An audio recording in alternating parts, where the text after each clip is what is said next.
Okie dokie. A podcast for those addicted to the study of Scripture. Welcome, fellow addicts. This is your safe place to OD. Samuel! Here I am. What are we going to talk about today? Today we are talking about the Gospels. This is Gospels part 136. Last week we saw where Jesus was still in the hands of Pilate. He had just been returned by Herod to Pilate, and we saw in the text where there was an annual tradition within this part of the calendar where they would release a prisoner under Roman rule, and they had someone, interestingly, whose Hebrew name was Yeshua Bar Abba, yeah. More commonly called Barabbas. There you go. And so you have this stand-in Yeshua who actually was guilty of committing crimes. The text in Mark says that he had committed murder. And then you have the true man, the true Yeshua, who was innocent of all of these ridiculous claims that these people were bringing in front of him. And Pilate asks the crowd, like, who do you want me to release? And they said Barabbas. And just true injustice present there. And so once that gets, the verdict on who's getting released gets decreed, that they send Jesus to get flogged or scourged, which we talked about how intense of a experience that would have been. It would have potentially left Jesus at the brink of death already, even before the crucifixion. And then this cohort of Roman battalion dresses Jesus in a robe and puts the crown of thorns on him, and they're all kneeling down in front of him saying, "Hail the King of Jews," which you got imagery there that's what all of Israel and the nation should be doing for this king, but they're doing it in jest. Yeah. And then Pilate brings Jesus back out to the crowds dressed in this garb, and he said, "Behold the man." And we spent some time talking about how it's almost indirectly prophetic on Pilate's part to say that this is the true human. This is what humanity is supposed to look like, and they are bringing him out to send him to his death. Just such heavy stuff going on right now in the text. Oh yeah, this is rough. Climax of the story, but yeah, it's rough.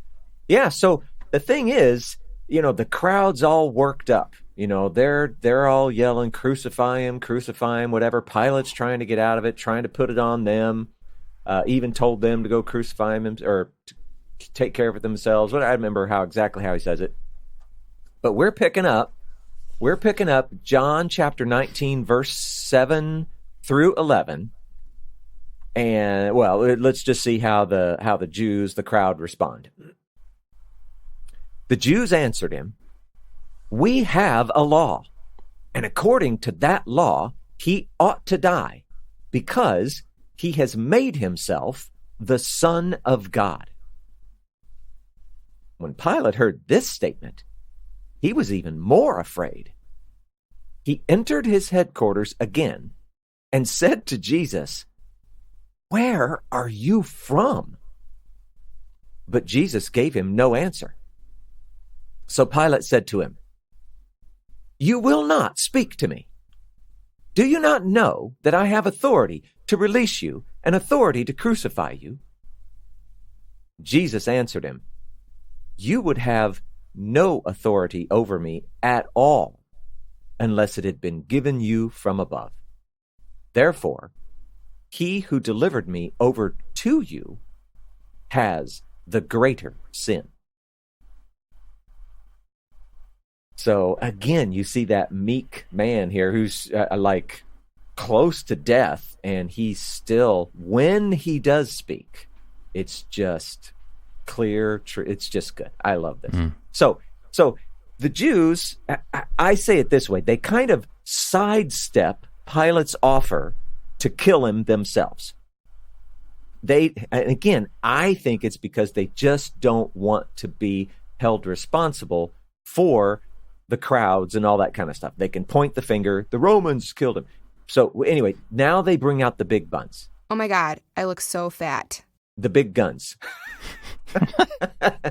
Big old buns. Does this make me look fat? They say that he must die because he claims to be the Son of God. Makes himself the Son of God. Now, I'm emphasizing the. I don't know if they were or not, but whatever, we'll go with it. Jews and Romans, let's just say, they didn't see things exactly the same way, but they both would have understood Son of God to be something like God's chosen king, a king above all other kings. So for Pilate, in his mind, this would have been Caesar.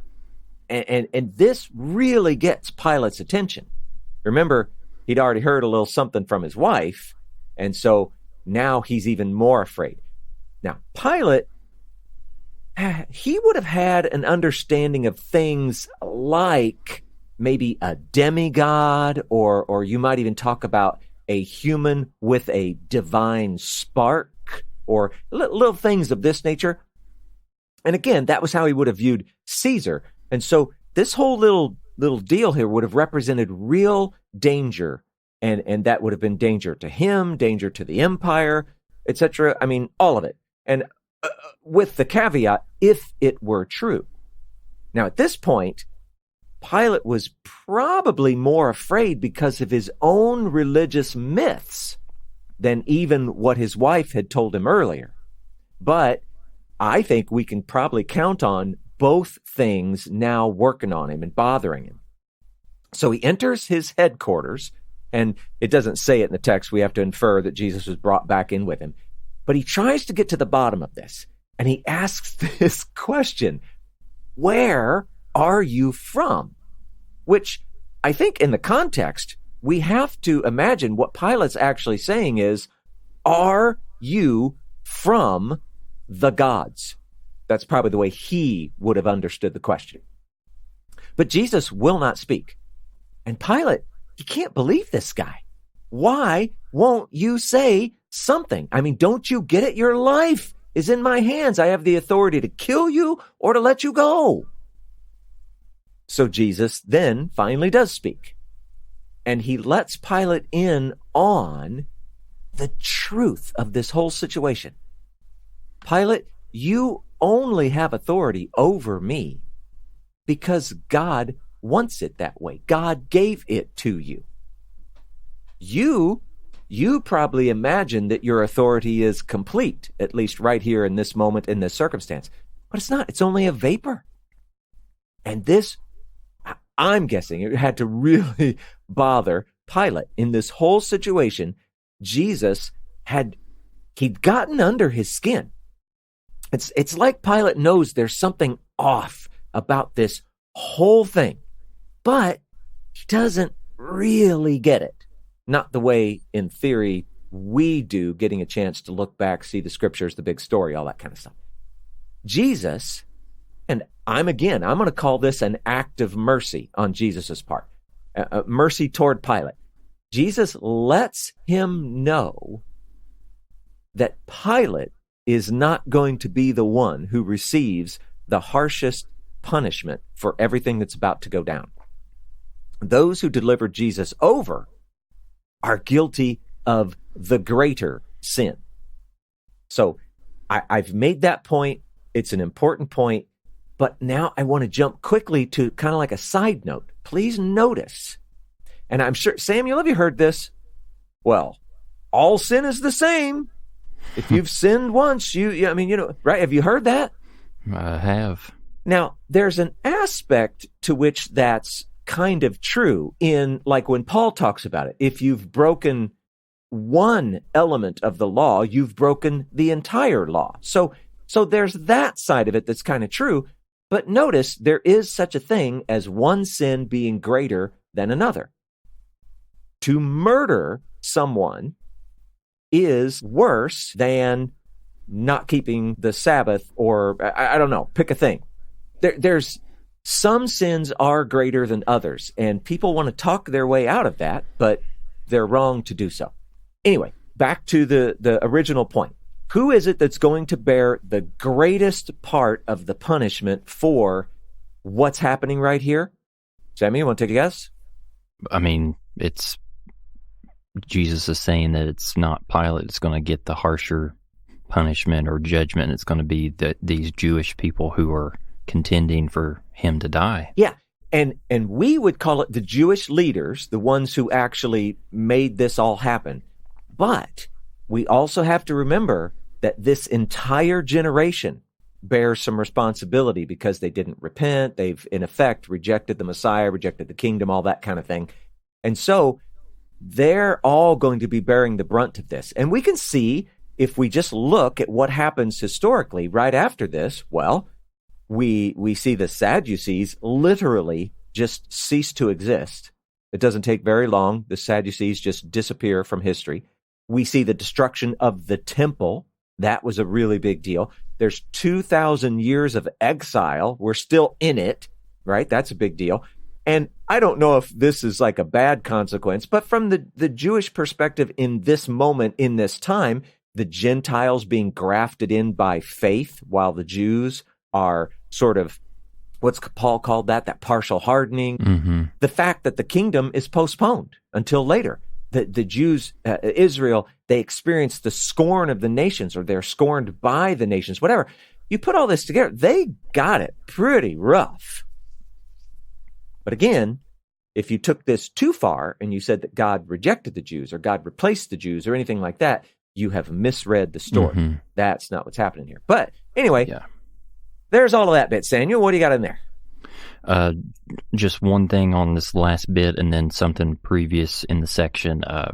It's same thing that you said, but there can be severity within exile for God's people, and that still not mean rejection or abandonment. Exactly. So in the same way that if you have a child as a parent who is being severely disobedient, you need some kind of discipline in that child's life in order for there to be potential for growth, change, but that like a good parent would not abandon or reject that child. Exactly.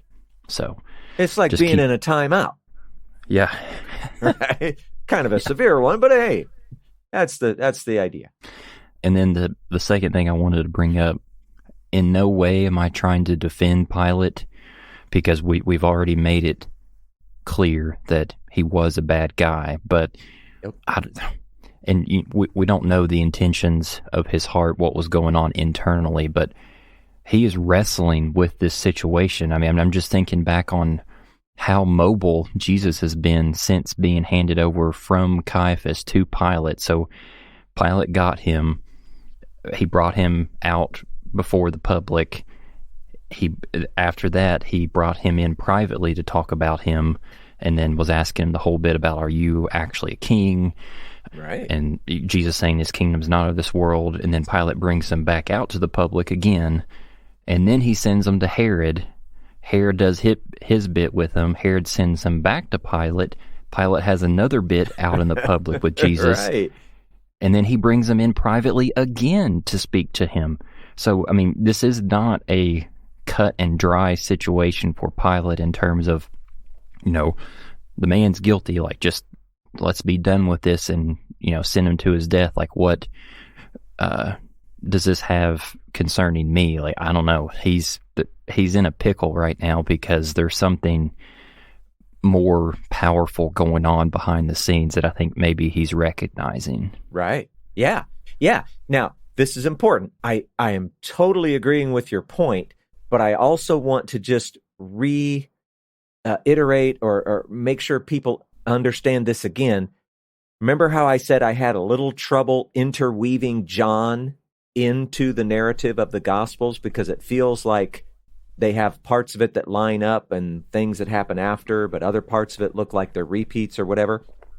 So everything that you laid out there, the in and the out and the Herod and the back and the in and the out and all that stuff, okay, it's possible that it interweaved a little better than that, and maybe it didn't happen quite so many times, but that doesn't change your point at all. I just want to make sure people know, Gotcha. Hey, this was a difficulty in trying to lay it out, in all the Gospels in sequence. But yeah, so yeah, it's a great point. Yeah, Pilate. Well, and you know what? It's going to continue. Let's read it because this is the end of what we'll see about Pilate. So let's do this. John chapter 19, verses 12 through 16. Actually, I'm going to cut the very end of 16 off. You'll see. From then on, Pilate sought to release him. But the Jews cried out, "If you release this man, you are not Caesar's friend. Everyone who makes himself a king opposes Caesar."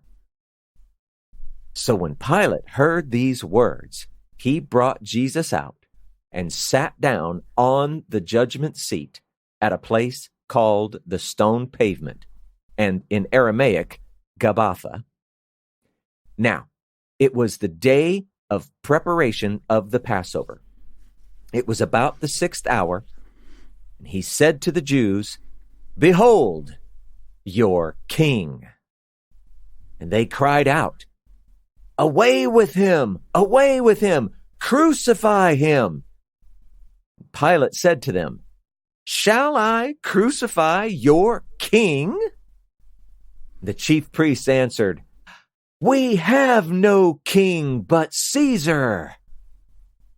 So he delivered him over to them to be crucified.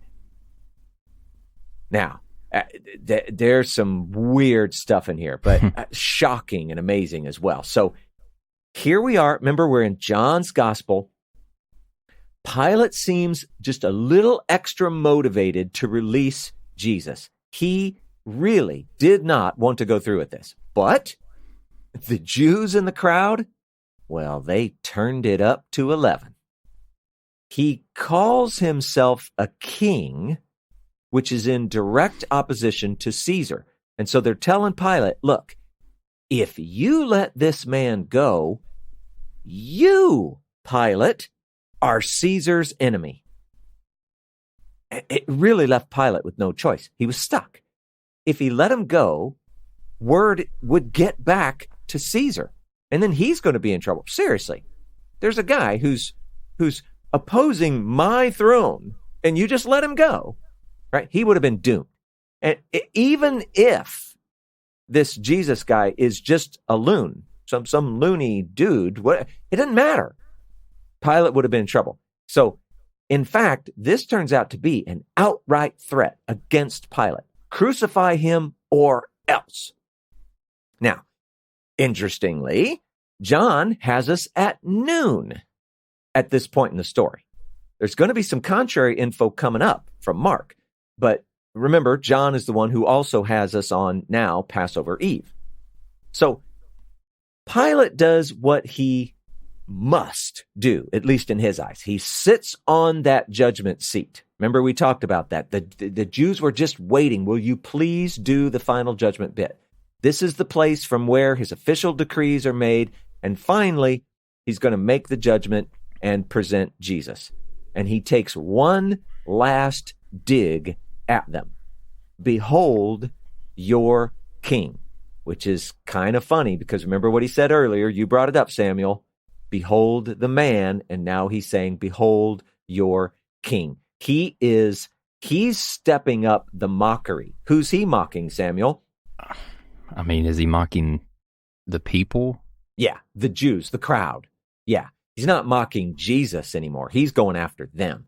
And since they have been slyly questioning Pilate's loyalty, threateningly questioning Pilate's loyalty to Caesar, he decides, and this is so classic, Pilate decides to test their loyalty as well. And he presents Jesus as their king, and they reject him. They cry out, crucify him. So Pilate, he presses even harder. Oh, you want me to crucify your king? And the chief priests say something, Samuel, I mean, just imagine this situation. They say something unimaginable. We have no king but Caesar. Now, I get it that maybe they didn't want this Jesus character to be their king, right? In the story, you could see that. But they said, we have no king but Caesar. Where's God in all of this in their mind? See, I guess it's debatable, but I would consider what they just said right here, out of everything that's happened, I would consider that to be blasphemy. They just put Caesar not equal to God, but above him. I just think that's crazy. Maybe I'm reading too much into it. Okay, maybe. But I just think this is incredible. At the end of a story, when they're killing this guy because of blasphemy, they end up being the true and only blasphemers. It's amazing to me. But anyway, Pilate, for whatever reason, he's finally satiated. He feels like he's at the end of the road on this one. His real need, I guess, was for order, for peace. And he was hearing in this crowd that, I don't know, I guess they would be good, quiet citizens if he would just do this one thing. So he does it. He delivers Jesus over to be crucified.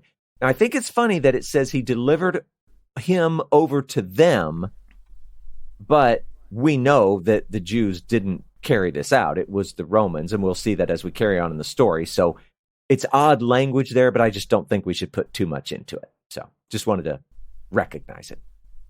Yeah. Oh, Paul, there is so much in this section. It's yeah. Wait till we go to the next section. This just keeps going.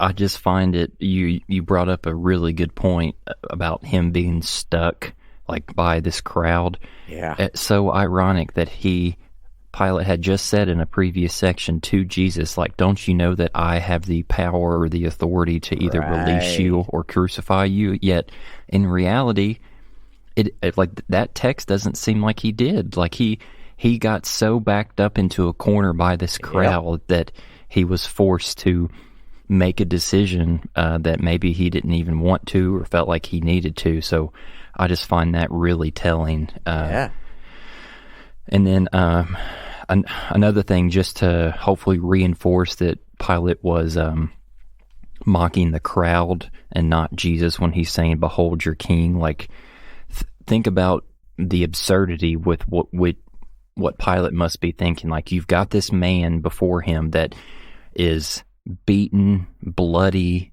I mean, in some ways on the verge of death, and he's saying, like, really? Like, you think that this man is like to the status of king, that you are causing this much commotion on wanting to send him to death? Like, I don't know if that makes sense with the language I'm trying to convey, but in my mind, it's like, I mean, it speaks into the prophetic imagery that we see in the Hebrew scriptures about, like, the people not recognizing who Messiah was because of his humble appearance. Like, in no way is Jesus displaying what true, like, conquering king-like qualities in this moment because of him willingly taking on this suffering and this injustice. So I just brought that up to say that I think Pilate is trying to say, like, you guys are ridiculous that you're likening this guy to a king whenever he's literally, on the verge of dying in my arms right now. Yeah, good point. And then the last thing, the unimaginable thing about the people saying that we have no king but Caesar, especially, I mean, of course, there were some Sadducees there, which, that they're in the camp of, like, there's no life after death, no resurrection, but they still held that there was going to be a Messiah, and that Messiah was going to be their king. So in some ways, they're like, by them saying that we have no king but Caesar, they're like doubly rejecting the authority of Messiah in their life and in their society as king, because that would have been what they should have been expecting, that Messiah would be a man that would come and would reign as king in Jerusalem. So they're just doubling down even more so. Yeah, every time I read it, it's like I'm just shocked. I can't understand it. It's just, it's amazing that they could say something like that. Wow. Anything else before we go on? Let's see how this next section's more crazy than the one we just finished. This is, yeah. I keep looking at it going, oh yeah, we'll be able to go through this more quickly, and then, nope, I was wrong. But that's okay, because it's a good story. Here we go. This is looking at Matthew chapter 27, verse 31, Mark chapter 15, verse 20, and I'm going to read from Mark. Very short. And when they had mocked him, they stripped him of the purple cloak and put his own clothes on him, and they led him out to crucify him. So, they're done mocking him. They're done beating him. What do you say? Apparently, the joke's over. They take the royal clothes off and put Jesus's clothes back on him. And I just want to go back to it. That's probably really painful every time they do stuff like that. And I don't know, just practicalities. They must have had some sort of ancient trick for getting the blood out, because why take those clothes back if they were just ruined, But apparently it was something they could fix or use, or is still valuable. Now, here's the thing. The scene with Pilate, it's now over. Okay, we're done with that. Jesus is led away for crucifixion. And I just want to make some interesting points. After our last episode, I kind of looked up, a few more interesting things about crucifixion in general. So I'm just going to throw some of these out there. First of all, I didn't even think about this. Roman citizens, official citizens, were exempt from crucifixion. This was only for people that they ruled over. And they used different shapes to hang people on. Some of them looked like a capital T with the bar on the top. Some of them looked like a small T, kind of like the normal image that we have of Jesus on a cross, that cross. Sometimes they were in the shape of an X. And there were, I'm sure there were other shapes. And sometimes they didn't even bother. They just went ahead and used existing trees or posts, things that happened to be around, useful. Scourging beforehand was the norm, and you carried your own crossbeam. Some people think you carry the whole cross. It was just the crossbeam. And also, you carried your name and the crime that you had committed or were guilty of, whatever, on a little placard. They call it something like a titulus or something around your neck. You carried that with you. And occasionally, I guess this would make much more sense when you had like the lowercase t or something, they would actually nail it to the cross above you. You were stripped naked, just further humiliation, I guess. Bodies were normally just left on the cross. You hung up there, you died. Birds, animals, whatever came, stripped the bones of they just left you. Now, this is interesting though. Jews had an exception. Just like Jews had an exception so that they could keep doing their religion in the basic sense, they also had an exception. They were able to take their people down from the crosses. So that's kind of interesting.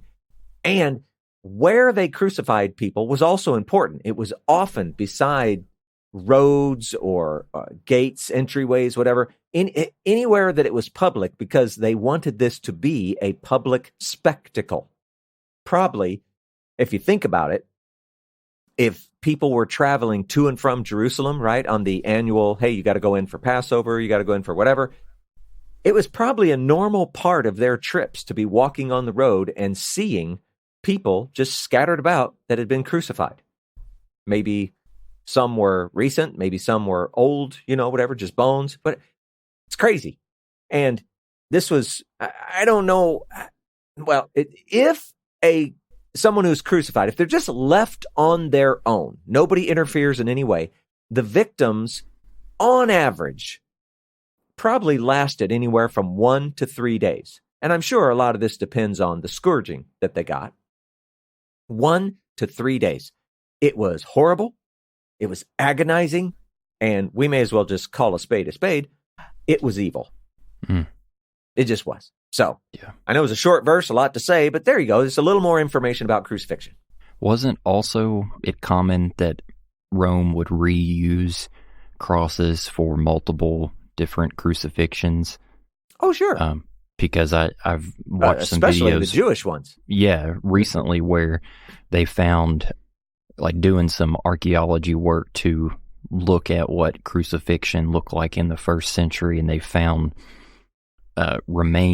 Jewish remains of men who were crucified that still had the nail like fused into their heel bone because of Rome trying to get the person's body off of the cross to reuse it, but they could not lodge the nail out of the person's heel and had to like cut a chunk out of like there was wood present as well. They had to cut a chunk out of the cross in order to get the person down. So just keeping that in mind too, that I don't know, that just seems more like someone doesn't even have this sounds bad, but have the dignity of having their own cross, like they would reuse the same post to kill multiple people. So yeah.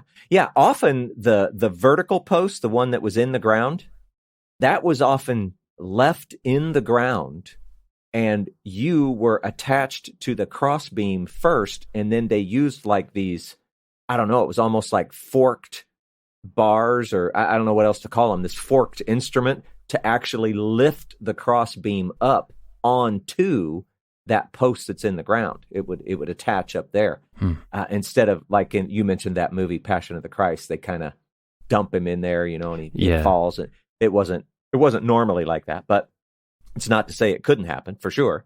But there's all kinds of stuff. Anything else? Not right now. All right. Next bit is also short, but me, we'll find plenty to say about it. Matthew chapter 27, verse 32. Mark chapter 15, verse 21, Luke chapter 23, verse 26, and John, we're going to sneak that last little bit out of John chapter 19, verse 16, and then also we'll do a part of 17. We're kind of tearing John up a little bit here. But anyway, I'm going to go ahead and read from Mark. And they compelled a passerby, Simon of Cyrene, who was coming in from the country, the father of Alexander and Rufus, to carry his cross. Okay. Now, if I'd read from John, John was telling us that Jesus was bearing his own cross. The other three Gospels tell us of a man named Simon who was from Cyrene, which, by the way, that's on the Mediterranean coast of North Africa. If you were looking on a map today, you would probably be looking somewhere in the area of Tripoli in Libya. At least that's, kind of like the best guess right now from people who say they know. Whatever. The text doesn't tell us, but we might guess that he, too, is a Jewish pilgrim in for the Feast of Passover. And when I say that, I guess I was meaning, he came from Cyrene. But it could also be that he had relocated from Cyrene into somewhere in the land of Israel. And so he still might have been a pilgrim coming in from the country, but it might have been just, outside Jerusalem. We don't really know. Either way, at this moment, when he's forced to carry that cross, Samuel, there is no Passover for him. He is now unclean. Okay. Now, Mark, this is interesting because Mark even names two of this man's sons. Obvious question, did he have more? We don't know. But this Alexander and Rufus, side note, Paul mentions someone named Rufus in Romans chapter 16, verse 13. Any possibility they're the same guy? Again, we don't know. Lots of people had the same name just like today, okay? So we don't know. The thing is, we don't know why Mark mentions them. What many scholars think or guess is that they were or became somewhat known or somewhat prominent in the movement. Like these were, when Mark writes it, he's expecting that the reading audience would have been familiar with them.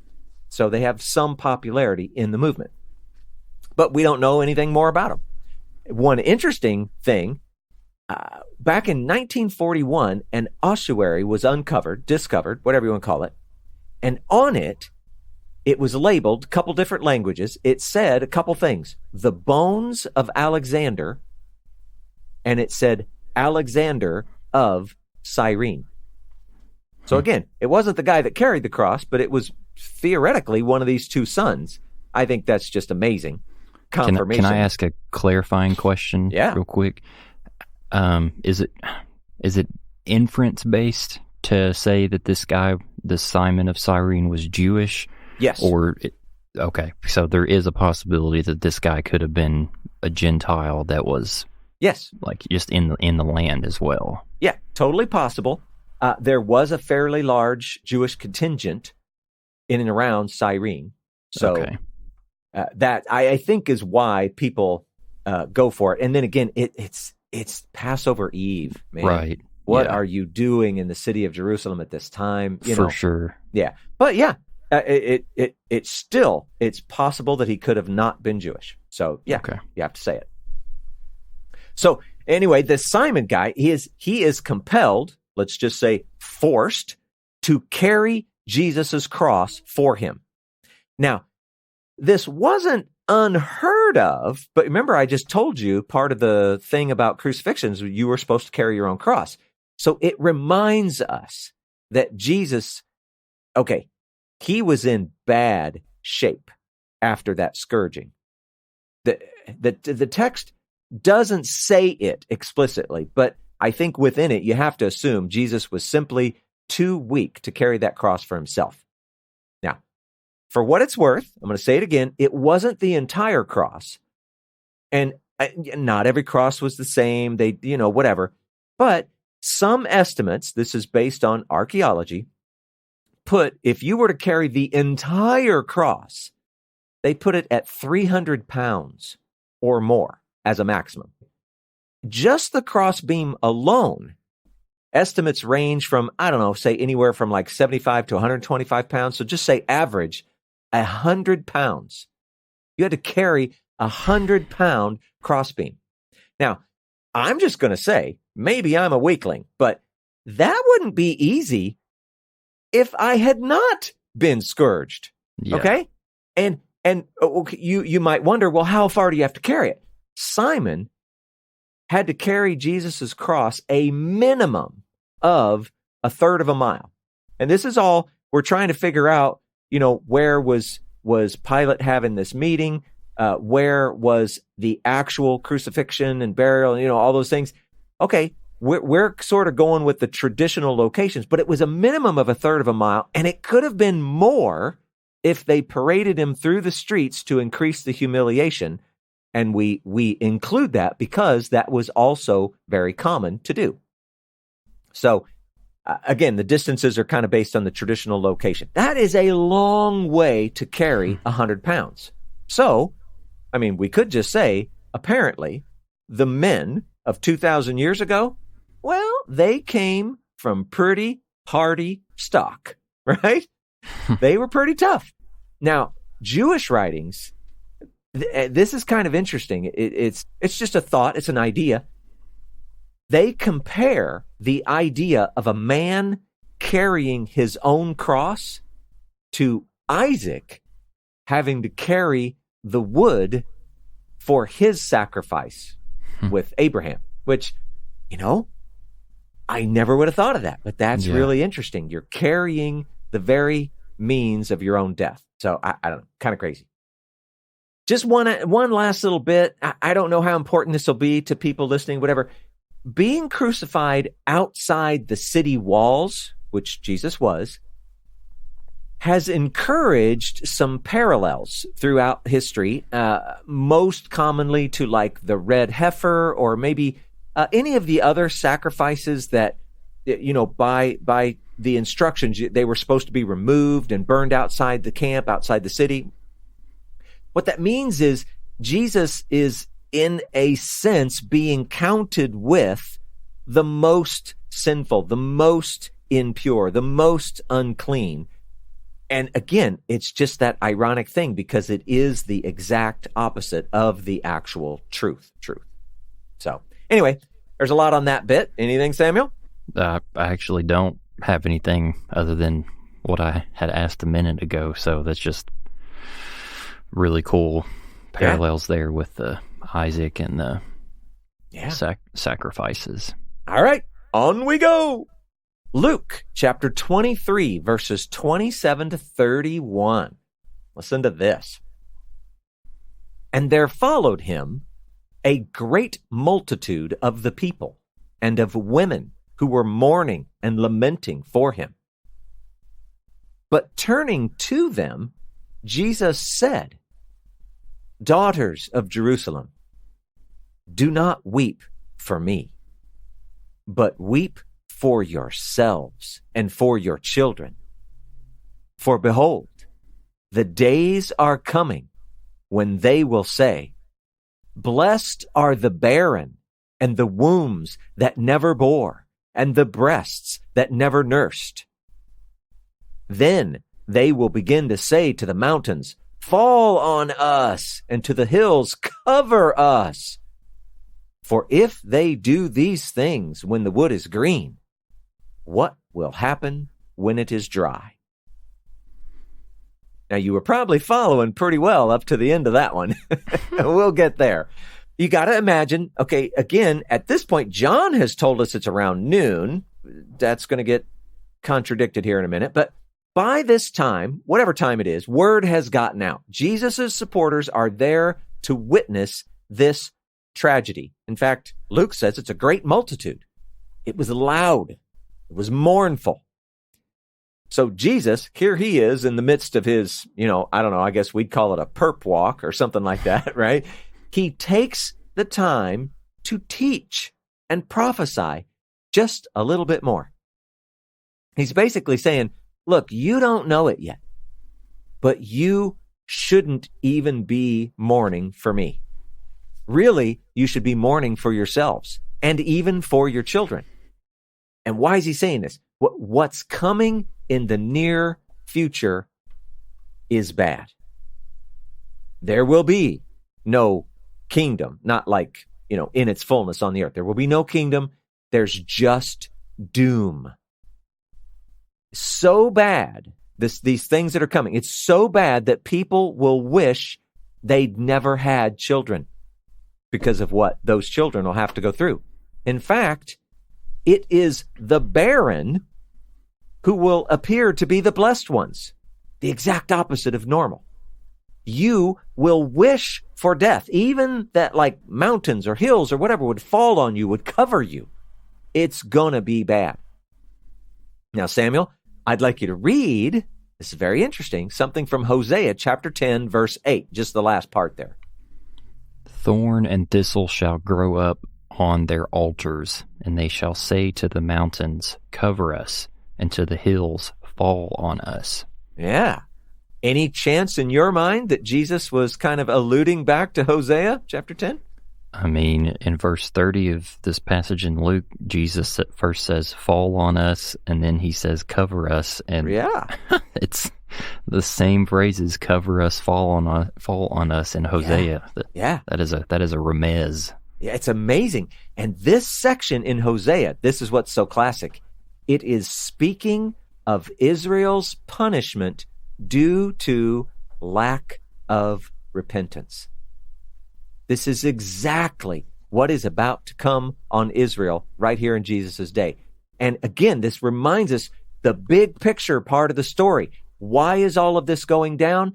Because the nation, his people, refused to enter into real repentance, true repentance, the kind of repentance that would bring the kingdom. So I just think that's amazing. Now, oh boy, there are many ways to interpret this whole thing about the green wood versus the dry wood. And, I'm only going to look at a couple. And these two, I think they each have their merits. I'm not saying that either one absolutely has to be right. Maybe there are other better ideas or whatever. But one way is this. Let's say that Jesus's presence here on the earth represents life. That represents the green wood. And if that is true, life is here in our midst. The green wood is here in our midst. Okay, look at the result. Jesus is being crucified. I mean, this is bad. Now, when the wood is dry, and I think that, to continue with this idea, we'd say, well, this is now Jesus is gone. He's died, resurrected, ascended. Jesus is gone, and God allows all of the natural consequences to befall Israel. And some would refer to this as God's wrath. When God stops protecting us from what we naturally deserve, that would be God's wrath. Maybe you like that, maybe you don't. But anyway, that's the dry wood. So this represents, I guess, the opposite. This would be like no life. And so if that's the case, Jesus isn't among us, life isn't among us, you think this is bad, the results are going to be far worse. So that's one way to look at it. A second way to look at it would be this. Jesus himself is the green wood, meaning he is righteous.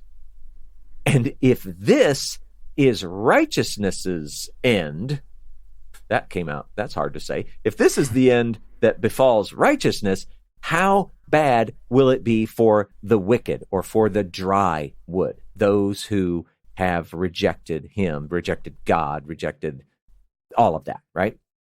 Either way, you got to look at it and you go, look, this is what the Jews have to look forward to. And it really is bad. Yeah. So anyway, there you go. What you got there, Samuel? That this ending part sounds almost like a Culva Comer, where you've got, yes, if this is the status of how it is now, how much greater of a severity is it going to be in the future when the situation changes for you? You are exactly right. Another thing I wanted to ask is this. Okay, so I'm imagining Jesus and then Simon guy potentially going back and forth with carrying the crossbeam down public streets in Jerusalem towards the place where he's going to be crucified, and you've got crowds there, and I'm assuming that there are Roman officials, I guess, keeping things in order, whatever. Sure. But how should I imagine this teaching taking place? Like, would Jesus have been able to, like, within Romans' execution of crucifixions and people having to carry their crosses, was it like nonstop, relentless? Would they have gotten whipped or beaten up if they had stopped, or did they let them take a break if they got winded or whatever? Like, would Jesus have been teaching this while he was carrying the crossbeam at the same time? I'm just trying to get a visual in my mind of what this would have looked like in the midst of the great multitude. Mourning and lamenting probably would have been a loud, chaotic commotion. Like, help me paint the picture here. Yeah. Well, it's difficult to put that together because we don't really know. They're trying to figure these things out from, history and things that have been written and archaeology and stuff like that. So I can only share with you my mental image. And from the text, it appears to me that once Simon gets a hold of that cross, he carries it all the way until they put Jesus, like literally attach him to it and string him up. That's my mental image. Secondly, I think, again, because part of the process, part of the humiliation is walking them through the crowd and all that kind of thing. I don't know if they would be trying to hurry it along, like, whipping them or whatever, get them to move, like you said, or if part of the hey, you know what? The dude has to stop and rest, or he fell down because he couldn't carry it anymore, or whatever. Maybe they see that as part of the humiliation, and they're willing to take their time and just let them suffer their way through the trip or something. I don't know. At this moment, though, in my mind, there's this great crowd that's following behind. Jesus is walking without his cross, and he is able to turn and speak. I mean, he doesn't speak long. It's just a couple of sentences, right? And I mean, you could easily imagine, the soldiers walking alongside or whatever, and once he says a little bit, they're going, "Come on, move it along now," whatever. I don't know. So I think it's best that you just take the information you got, and you know what? Have your own mental image, because it's probably as right as anybody else's. Yeah.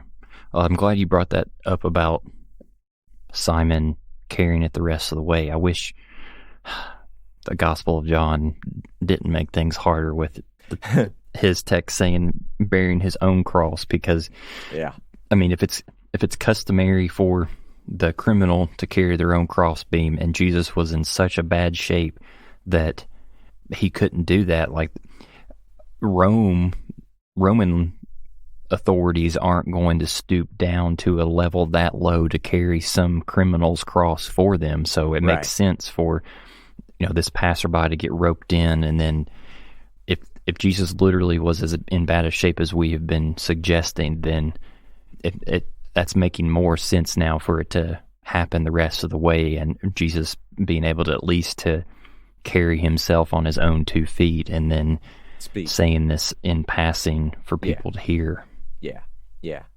Yeah. Again, nothing says I'm right, but that's the way I'm seeing it. This next bit, Samuel, it's really short. We can get through this quickly. This is Luke chapter 23, just verse 32. Luke adds this: 2 others who were criminals were led away to be put to death with him. All right, that's it. So here, Luke's just kind of filling us in on some extra detail. And I mean, it'll be more important here as we continue.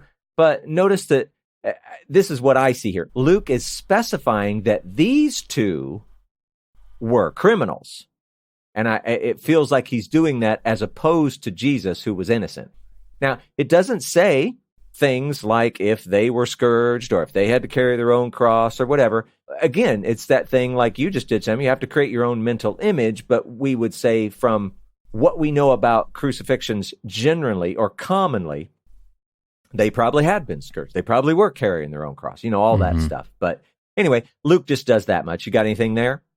Yeah, I mean, I know the movies all paint those other 2 criminals as being already at the site when Jesus gets there, but it makes me wonder, like, would these 2 other criminals been in the same kind of space? Convoy? Yeah, it's like they're all carrying their crosses together to the same place. I think so. There's your mental image. Changed, right? Yeah. Yeah, I think so.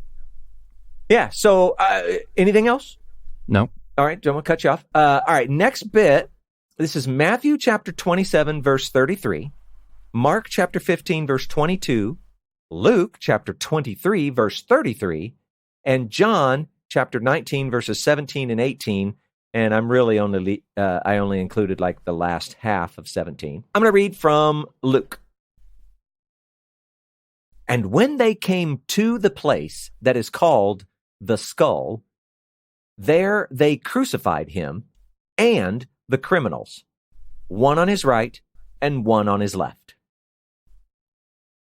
Well, that very much solidified the picture of them all traveling together, didn't it? So here's the thing. All 4 Gospels find it important to tell us that Jesus was crucified at a place called Golgotha. Well, actually, Luke doesn't use the word. He just uses the skull. But in Aramaic, it's Golgotha. And that the name means, Golgotha means place of a skull or some variation of that. Now, it's really weird. Why are they telling us this? What do we care about it? Whatever. Well, apparently, somewhere along in tradition, they have it that Adam was actually buried in this place. And tradition also says that Adam's skull was then later found or discovered in that place. Now, all I can say to that is, maybe. I mean, whatever. I don't know. How would they ever know? They pull up a skull and go, oh, it's Adam's. How do you know? I don't know. But the point is that tradition calls this place the place of a skull because that was where a skull was discovered and they believed it to be Adam's. That's kind of the thing, right? True or false? I don't know. Now, for a long time, it's been generally accepted that the Church of the Holy Sepulchre is a pretty good indicator of where Jesus was crucified and buried, kind of assuming that those two locations are pretty close together. Now, there are others. You got some who think it was more like on the north side of Jerusalem, and there's others who think that, no, you're both wrong. The point is that work continues to see if we can somehow know more or know with more certainty or something like that. But for us here right now, we're just going to accept the traditional place because it suits our purposes, what we're doing. Just so you have the idea, though, it's located on the kind of like the northeast side of Jerusalem. That would be northwest. Thank you very much. In this particular time, in this particular day, this was outside the city walls. It was outside the garden gate.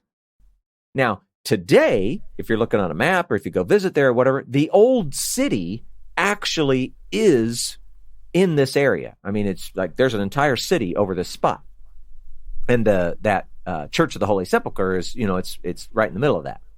So, ironically, this is interesting. This is why we look at the traditional place and think, it's probably pretty good. There was this weird thing where the Romans actually, they're the ones that we have to thank for actually marking and preserving this location. Well, how did that work? Well, at some point, Hadrian is the leader, and he builds temples over all of these sites that people believe, and now this is like closer to the time when it happened, so they might have actually known something back then, right? Hadrian builds all these temples over those sites. And I mean, it's kind of funny. It actually marks them for history. So he had this temple to Venus that he built over this site, and Constantine came along later, and he actually excavated. He got rid of that temple and excavated out, and so that's why they ended up building that Church of the Holy Sepulchre. And so, maybe it really is where this stuff happened. We don't know, but maybe. It's pretty good. Another interesting point, Samuel, the word for skull, and I'm not sure, I think it's in Latin. The Latin word for skull is calvaria. I don't know if I'm pronouncing that right, but whatever, it's close enough. Calvaria, which is where we get the English word Calvary. So when we say Jesus was hung on a cross in Calvary, we're saying he was hung up at that place of the skull. Kind of interesting. Also, do not confuse that word with cavalry. Many people do. It's Calvary. All right. So anyway, Luke and John give us this extra little detail of the three men being crucified together. Jesus is in the middle, and you got one on each side. It's that iconic imagery, and it happens to be factual, at least if you trust the eyewitness accounts.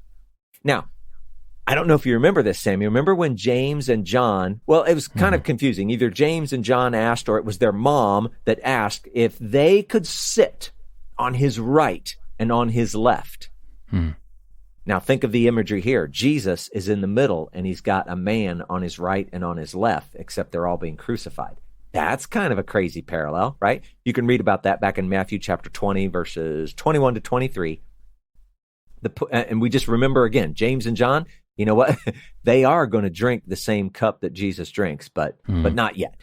So anyway, that's a bunch of imagery there. I don't know how much of it is important, but that's all I had. What do you got, Samuel?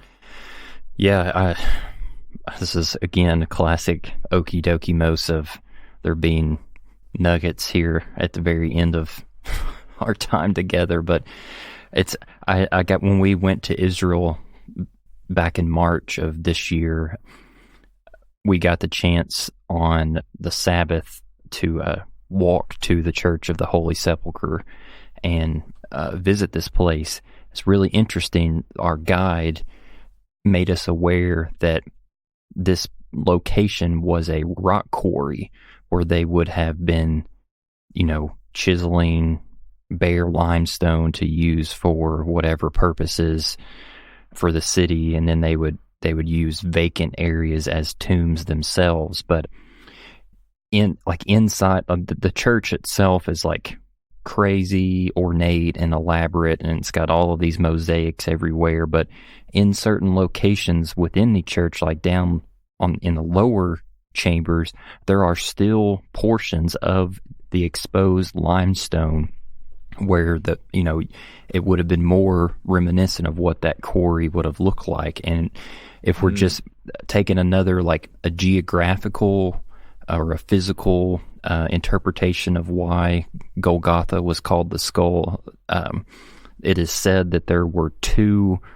like large sunken in portions around that cliff line that would have resembled like the eyes of a skull. And then, if you contend that a quarry is removing the earth, the greenery to get to the bare earth, that place would have looked like a skull itself. So I just wanted to bring that up too, that you can even Google it. If you type in Church of the Holy Sepulchre rock quarry, you can get an image in your mind of what it would have looked like in terms of the at least the rock surrounding where they would have been hung. Yeah, that is cool. By all means, go Google that. Anything else? No, that was the only, I guess, anticlimactic. That was the only nugget I had. No, that's good. It's good. Every little bit, every little nugget is good. Yeah. All right. Well, kind of, sort of a weird place to break, but I don't know what you can do. There's a lot of story here, so I think we need to let them go because we're out of time. Okie dokie. Thank you for listening to the Okie Dokie Most podcast. Don't forget to subscribe so that you never miss an episode. Be sure to leave us a rating and a review to let us know how this content is impacting your life. You can find out more information about the podcast at www.okiedokimos.com. And if you'd like to get a hold of us, please send us an email at okidokimos@gmail.com. Until next time, we pray that you will do your best to present yourself to God as one approved, a worker who has no need to be ashamed, rightly handling the word of truth. We'll talk to you again soon.